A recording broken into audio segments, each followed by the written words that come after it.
Hi hello ನಮಸ್ಕಾರ ವೀಕ್ಷಕರೇ, ನೀವು ನೋಡ್ತಾ ಇದ್ದೀರಾ ಸಂಜಯ್ಸ್ ಯೂಟ್ಯೂಬ್ ಚಾನಲ್. ವೀಕ್ಷಕರೇ, ಈ ವಿಡಿಯೋದಲ್ಲಿ ರೋಮನ್ ರೈನ್ಸ್ನ ಕಂಪ್ಲೀಟ್ ಲೈಫ್ ಸ್ಟೋರಿ ಬಗ್ಗೆ ತಿಳ್ಕೊಳ್ಳೋಣ. WWE ಸೂಪರ್ ಸ್ಟಾರ್ಗಳಾದಂತಹ ಅಂಡರ್ಟೇಕರ್ ಮತ್ತು ಜಾನ್ಸಿನ ಬಳಿಕ ಭಾರತದಲ್ಲಿ ಅತಿ ಹೆಚ್ಚು ಪ್ರಮಾಣದ ಫ್ಯಾನ್ಸ್ ಹೊಂದಿರುವ ಮೂರನೆಯ WWE ರೆಸ್ಲರ್ ಅಂದರೆ ಅದು ರೋಮನ್ ರೈನ್ಸ್. ಈ ವಿಡಿಯೋದಲ್ಲಿ ರೋಮನ್ ರೈನ್ಸ್ ಅವರ WWE ಕೆರಿಯರ್ ಹೇಗೆ ಸ್ಟಾರ್ಟ್ ಆಯಿತು ಮತ್ತು ಹೇಗೆ ಬಹಳ ಕಡಿಮೆ ಟೈಮಲ್ಲಿ ರೋಮನ್ ರೈನ್ಸ್ ಹೇಗೆ WWE ಸೂಪರ್ ಸ್ಟಾರ್ ಆದರು ಅಂತ ನೋಡೋಣ. ಸೊ ಅದಕ್ಕಿಂತ ಮುಂಚೆ ನೀವೇನಾದರೂ ನನ್ನ ಚಾನಲ್ಗೆ ಹೊಸಬರಾಗಿದ್ದರೆ ದಯವಿಟ್ಟು ಸಬ್ಸ್ಕ್ರೈಬ್ ಮಾಡಿ, ಸಪೋರ್ಟ್ ಮಾಡಿ ಅಂತ ಹೇಳ್ತಾ ವಿಡಿಯೋ ಸ್ಟಾರ್ಟ್ ಮಾಡೋಣ. ರೋಮನ್ ರೈನ್ಸ್ ಅವರ ಮೂಲ ಹೆಸರು ಲೆಡಿ ಜೋಸೆಫ್ ಜೋ ಅನವಾ ಅಂತ. WWE ಒಂದು ವಾಡಿಕೆ ಇದೆ, ಅದೇನಪ್ಪ ಅಂತಂದರೆ ಯಾರೇ ಆಗಲಿ ಹೊಸಬರು WWE ಎಂಟ್ರ್ ಆಗುವ ಮುಂಚೆ ಸೊ ಅವ್ರ ಹೆಸರು ಜನಕ್ಕೆ ಈಸಿಯಾಗಿ ಜ್ಞಾಪಕ ಇಟ್ಕೊಳ್ಳಿ ಅಂದ್ಬಿಟ್ಟು ಅವ್ರ ಹೆಸರನ್ನ ಚೇಂಜ್ ಮಾಡ್ತಾರೆ. ಕ್ಯಾಚಿ ನೇಮ್ಸ್ನ ಅವ್ರಿಗೆ ಕೊಡ್ತಾರೆ. ಉದಾಹರಣೆಗೆ ತ್ರಿಬಲ್ ಎಚ್ ಅವರ ಹೆಸರು ಪೌಲ್ ಮೈಕಲ್ ಅಂತ, ಆ್ಯಂಡ್ ಅಂಡರ್ಟೇಕರ್ ಅವರ ನಿಜವಾದ ಹೆಸರು ಮಾರ್ಕ್ ವಿಲಿಯಂ. ಸೊ ಇವರು ಹೆಸರು ಚೇಂಜ್ ಮಾಡೋದ್ರಿಂದ ನೇಮ್ಸ್ ಕೂಡ ಕ್ಯಾಚಿ ಆಗಿರುತ್ತೆ, ಜನ ಈಸಿಯಾಗಿ ಜ್ಞಾಪಕ ಇಟ್ಕೊತಾರೆ ಅಂದ್ಬಿಟ್ಟು ಇವರು ಚೇಂಜ್ ಮಾಡ್ತಾರೆ ಹೆಸರುಗಳನ್ನ.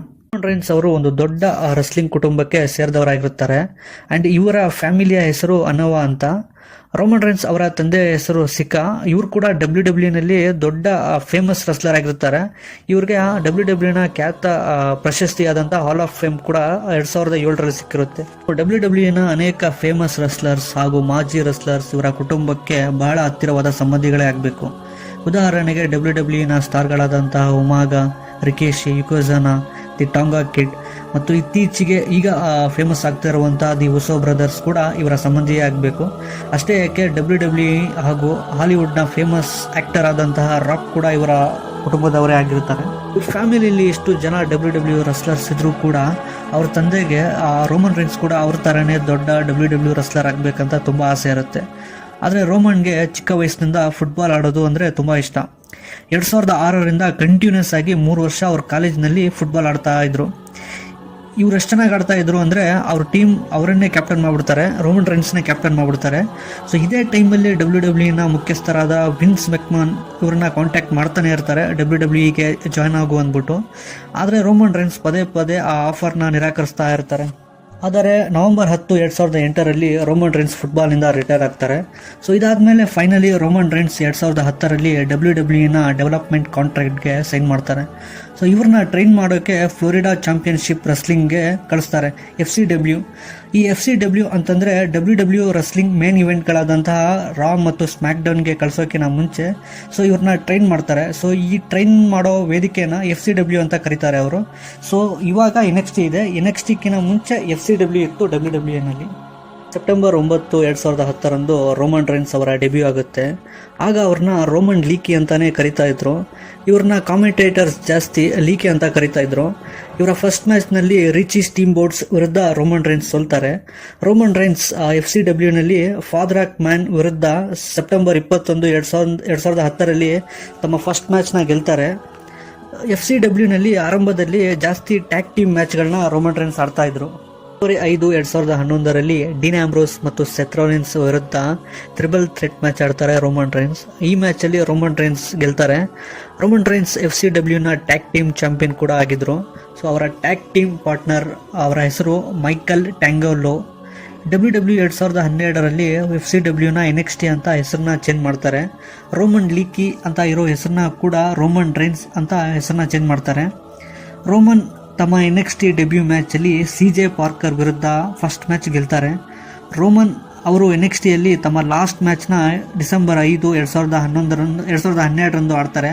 ಆ ಮ್ಯಾಚಲ್ಲಿ ಕೂಡ ರೋಮನ್ ರೈನ್ಸ್ ಗೆಲ್ತಾರೆ. WWE ಮೇನ್ ಈವೆಂಟ್ನಲ್ಲಿ ರೋಮನ್ ರೈನ್ಸ್ ಅವರು ಮೊದಲ ಬಾರಿ ಕಾಣಿಸ್ಕೊಂಡಿದ್ದು ಸರ್ವೈವರ್ ಸೀರೀಸ್ನಲ್ಲಿ ಸೆತ್ ರಾಲಿನ್ಸ್ ಮತ್ತು ಡೀನ್ ಆಂಬ್ರೋಸ್ ಜೊತೆ ಕಾಣಿಸ್ಕೊಳ್ತಾರೆ. ಆಗ ರೈಬ್ಯಾಕ್ ಮತ್ತು CM ಪಂಕ್ ನಡುವೆ ಮ್ಯಾಚ್ ನಡೀತಾ ಇರುತ್ತೆ.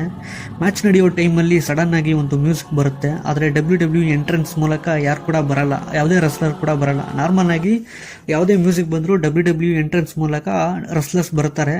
ಆದರೆ ಸಡನ್ ಆಗಿ ಇವರು 3 ಜನ ಡೀನ್ ಆಂಬ್ರೋಸ್, ಸೆತ್ ರಾಲಿನ್ಸ್ ಹಾಗೂ ರೋಮನ್ ರೈನ್ಸ್ ಆಡಿಯನ್ಸ್ ಕೂತಿರುವಂತಹ ಜಾಗದಿಂದ WWEಗೆ ಎಂಟರ್ ಆಗ್ತಾರೆ. ಇದೊಂಥರ ಸೈಕ್ ಎಂಟ್ರೆನ್ಸ್ ಅಂತಾನೆ ಹೇಳಿದ್ರೆ ತಪ್ಪಾಗಲ್ಲ. ಡೀನ್ ಆಂಬ್ರೋಸ್, ಸೆತ್ ರಾಲಿನ್ಸ್ ಹಾಗೂ ರೋಮನ್ ರೈನ್ಸ್ ಈ 3 ಜನ WWE ರಿಂಗ್ಗೆ ಸಡನ್ ಆಗಿ ಎಂಟ್ರಿ ಕೊಡ್ತಾರೆ.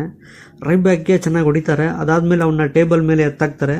ಇದರಿಂದ CM ಪಂಕ್ ತನ್ನ WWE ಚಾಂಪಿಯನ್ಶಿಪ್ನ ರಿಟರ್ನ್ ಮಾಡ್ಕೊತಾನೆ. ಸೊ ಅಲ್ಲಿರುವಂಥ ಜನಕ್ಕೆಲ್ಲ ಶಾಕ್ ಆಗಿಬಿಡುತ್ತೆ, ಯಾರು ಈ 3 ಜನ ಅಂದ್ಬಿಟ್ಟು.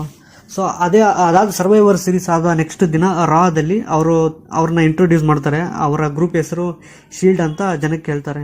ಶೀಲ್ಡ್ನ ಹಾವಳಿ ಡಬ್ಲ್ಯೂ ನಲ್ಲಿ ಹೇಗಿತ್ತು ಅಂದ್ರೆ, ಡಬ್ಲ್ಯೂ ರಿಂಗ್ ನಲ್ಲಿ ಯಾವುದೇ ಮ್ಯಾಚ್ ನಡೀತಾ ಇದ್ರು ಕೂಡ ಆ ಮ್ಯಾಚ್ ನ ಡಿಸ್ಟರ್ಬ್ ಮಾಡ್ತಾ ಇದ್ರು. ಸಡನ್ ಆಗಿ ಮ್ಯಾಚ್ ನಡೆಯೋ ಟೈಮಲ್ಲಿ ಸೆಂಟ್ರಲ್ ಹೋಗಿ ಆ ರೆಸ್ಲರ್ಸ್ಗೆ ಹೊಡಿತಾ ಇದ್ರು ಟೀಮ್ ಶೀಲ್ಡ್. ಡಿಸೆಂಬರ್ 16, 2012ರಲ್ಲಿ ಟೀಮ್ ಶೀಲ್ಡ್ ನ ಡೆಬ್ಯೂ ಮ್ಯಾಚ್ ನಡೆಯುತ್ತೆ. ಈ match 6-man tag team match ಆಗಿರುತ್ತೆ. ಇದರಲ್ಲಿ ಇವರ ಫಸ್ಟ್ ಮ್ಯಾಚ್ ಅಲ್ಲೇ ಡೇನಿಯಲ್ ಬ್ರೈನ್ ಹಾಗೂ ಕೇನ್ ಮತ್ತೆ ರೈಬ್ಯಾಕ್ ಮೇಲೆ ಇವರು ಗೆಲ್ತಾರೆ. ಮೇ 19, 2013ರಲ್ಲಿ ರೋಮನ್ ರೈನ್ಸ್ ತನ್ನ ಮೊದಲ ಚಾಂಪಿಯನ್ಶಿಪ್ ನ ಗೆಲ್ತಾರೆ. ಸೆತ್ ಜೊತೆ ಸೇರಿ ಡಬ್ಲ್ಯೂ ನ ಟ್ಯಾಗ್ ಟೀಮ್ ಚಾಂಪಿಯನ್ ಆಗ್ತಾರೆ. ಇದೇ ತರ ಡಬ್ಲ್ಯೂ ನಲ್ಲಿ ಕಂಟಿನ್ಯೂಸ್ ಆಗಿ ಮ್ಯಾಚ್ ಗೆದ್ದು ಒಳ್ಳೆ ಪರ್ಫಾರ್ಮೆನ್ಸ್ ಕೊಟ್ಟು ಡಬ್ಲ್ಯೂ ಫ್ಯಾನ್ಸ್ಗೆ ಹತ್ರ ಆಗ್ತಾರೆ ರೋಮನ್ ರೈನ್ಸ್. ಈ ಶೀಲ್ಡ್ ನ 3 ಜನ 2014ರ ರಾಯಲ್ ರಂಬಲ್ ಅಲ್ಲಿ ಫಸ್ಟ್ ಟೈಮ್ ಕಾಣಿಸ್ಕೊಳ್ತಾರೆ. ಈ ರಾಯಲ್ ರಂಬಲ್ ನಲ್ಲಿ ರೋಮನ್ ರೈನ್ಸ್ ಕೇನ್ ನ ರೆಕಾರ್ಡ್ ನ ಬೀಟ್ ಮಾಡ್ತಾರೆ. ಈ ರಾಯಲ್ ರಂಬಲ್ ನಲ್ಲಿ 12 ಜನರನ್ನು ರೋಮನ್ ರೈನ್ಸ್ ಎಲಿಮಿನೇಟ್ ಮಾಡ್ತಾರೆ. ಇದು ಡಬ್ಲ್ಯೂ ನಲ್ಲಿ ಒಂದು ರೆಕಾರ್ಡ್ ಆಗಿರುತ್ತೆ. ಆದ್ರೂ ಕೂಡ ರೋಮನ್ ರೈನ್ಸ್ ಈ ಡಬ್ಲ್ಯೂ ರಾಯಲ್ ರಂಬಲ್ ನ ಗೆಲ್ಲಲ್ಲ. ಆದರೆ ಈ ರಾಯಲ್ ರಂಬಲ್ ನಲ್ಲಿ ರೋಮನ್ ರೈನ್ಸ್ ಅವರ ರೆಸ್ಲಿಂಗ್ ನ ನೋಡಿ ಜನ ತುಂಬಾ ಇಷ್ಟಪಟ್ರು. ರೋಮನ್ ರೈನ್ಸ್ ಡಬ್ಲ್ಯೂ ನ ನೆಕ್ಸ್ಟ್ ಸೂಪರ್ ಸ್ಟಾರ್ ಆಗ್ತಾರೆ ಅಂತ ಜನ ಹೇಳ್ತಾ ಇದ್ರು. ನವೆಂಬರ್ 8, 2014ರಲ್ಲಿ ರೋಮನ್ ರೈನ್ಸ್ಗೆ ಸ್ಲಾಮಿ ಅವಾರ್ಡ್ ಸಿಗುತ್ತೆ. 2014ರ ವರ್ಷದ ಡಬ್ಲ್ಯೂ ಸೂಪರ್ ಸ್ಟಾರ್ ಅಂತ ಇವರಿಗೆ ಅವಾರ್ಡ್ ಕೊಡ್ತಾರೆ. 2015ರ ರಾಯಲ್ ರಂಬಲ್ ನಲ್ಲಿ ರೋಮನ್ ರೈನ್ಸ್ ಗೆಲ್ತಾರೆ. ಆದರೆ ರಸಲ್ ಮೇನಿಯಾದಲ್ಲಿ ಬ್ರಾಕ್ ಲೆಸ್ನರ್ ಮತ್ತೆ ಸೆತ್ ರೋಲಿನ್ಸ್ ವಿರುದ್ಧ ರೋಮನ್ ರೈನ್ಸ್ ಸೋಲ್ತಾರೆ. Roman Reigns first time W championship ಗೆದ್ದಿದ್ದು ಸರ್ವೈವರ್ ಸೀರೀಸ್ ನಲ್ಲಿ. ಈ ಮ್ಯಾಚ್ 2015ರಲ್ಲಿ ನಡೆಯುತ್ತೆ. ರೋಮನ್ ರೈನ್ಸ್ ಅವರ ಕೆರಿಯರ್ ನಲ್ಲಿ ಅತಿ ದೊಡ್ಡ ಮ್ಯಾಚ್ ಅಂದ್ರೆ ಅದು ಅಂಡರ್ಟೇಕರ್ ಮೇಲೆ ಆಡಿದಂತಹ ಮ್ಯಾಚ್. ಇದರಲ್ಲಿ ರೋಮನ್ ರೈನ್ಸ್ ಅವ್ರು ಗೆಲ್ತಾರೆ. ಇದಾದ ಮೇಲೆ ರೋಮನ್ ರೈನ್ಸ್ ಸಮರ್ ಸ್ಲಾಮ್ ಅಲ್ಲಿ ಬ್ರಾಕ್ ಲೆಸ್ನರ್ನ ಸೋಲಿಸಿ for the first time universal champion ಆಗ್ತಾರೆ.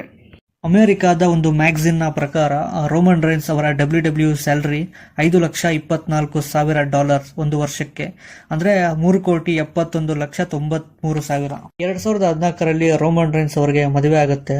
ರೋಮನ್ ರೈನ್ಸ್ ಅವರ ಹೆಂಡತಿಯ ಹೆಸರು ಗಲಿನಾ ಬೇಕರ್. ರೋಮನ್ ರೈನ್ಸ್ಗೆ 3 ಜನ ಮಕ್ಕಳಿದ್ದಾರೆ. ರೋಮನ್ ರೈನ್ಸ್ ಅವರ ಫೇವರೇಟ್ ಡಬ್ಲ್ಯೂ ಸೂಪರ್ ಸ್ಟಾರ್ ಯಾರು ಅಂದ್ರೆ ಅದು ಬ್ರೆಟ್ ಹಾರ್ಟ್.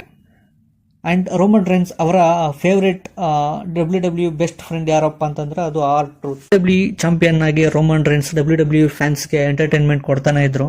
ಆದರೆ 2018ರಲ್ಲಿ ತಾವು 11 ವರ್ಷದಿಂದ ಲುಕೀಮಿಯಾ ಎಂಬ ರೋಗದ ವಿರುದ್ಧ ಹೋರಾಡ್ತಾ ಇದ್ರು ಅಂತ ಅವರು ಹೇಳಿದ್ರು. ಆದರೆ ಅದು 2018ರಲ್ಲಿ ಜಾಸ್ತಿ ಆಗಿತ್ತು.